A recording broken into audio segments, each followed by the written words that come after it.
Il s'était réveillé, allongé sur le dos. Il avait passé une bonne nuit, vraiment une bonne nuit. Il se sentait en pleine forme. Il regarda autour de lui. C'était le ciel, juste le ciel. Le ciel bleu et quelques petits nuages. Juste du bleu et quelques petites taches de blanc. Un ciel bleu, comme au premier bleu des printemps. Il se redressa d'un bond. Remonta le dos, plia les genoux, pieds à plat sur le sol, il enroula ses bras autour de ses genoux. Il se sentait débordé d'énergie ce matin-là, posé sur le drap. Sur le drap? Non, ce n'était pas le drap, c'était un tapis. Il était sur un tapis. Il prit chaque côté de chacune des mains et il leva un peu. Et il le leva un peu, ça levait. Il leva d'un côté, de l'autre, ça levait d'un côté, de l'autre. Il réalisa qu'il était sur un tapis volant, un véritable tapis volant, et qu'il volait assis lui sur le tapis volant. Il fut un peu fier, car c'était un beau tapis, un tapis rouge feu, avec de splendides motifs dorés, des motifs de jardin. C'était donc un tapis persan, un majestueux tapis persan. Il était devenu prince. Cela l'étonna un peu, mais en fait, il pensait que c'était largement mérité depuis le temps qu'il faisait des efforts. Il poussa un soupir. Le tapis fit un petit bond vers l'avant, comme un écho. Il avançait, enfin s'élançait dans les cieux. Mais comment je vais faire pour redescendre? Le tapis accéléra.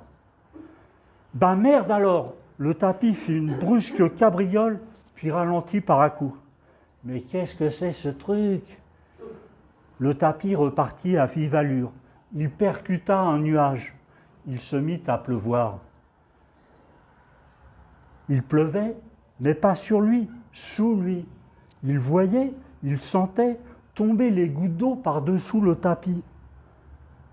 Ça tombe bien tout ça, pensa-t-il en voyant qu'il survolait une mer de sable.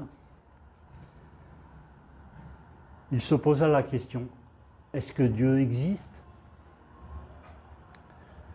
Puis d'un coup il se mit à jurer, merde, fais chier, c'est la faute à ma mère, fais chier ma mère.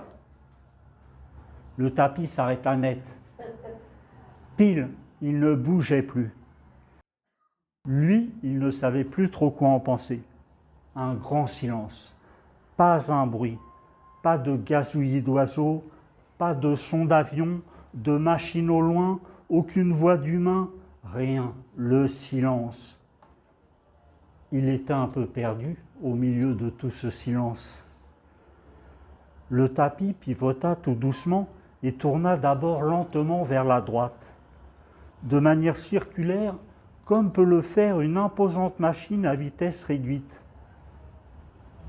Le tapis, une petite hésitation, un moment, s'arrêta et repartit insensiblement en sens inverse pour aller cette fois sur la gauche. Il s'arrêta alors qu'il avait fait un tour complet, à 180 degrés. Le tapis avait choisi cette position.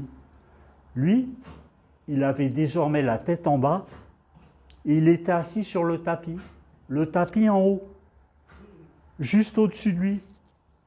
Il était un peu étonné malgré tout d'être en équilibre dans cet ensemble et de ne pas tomber.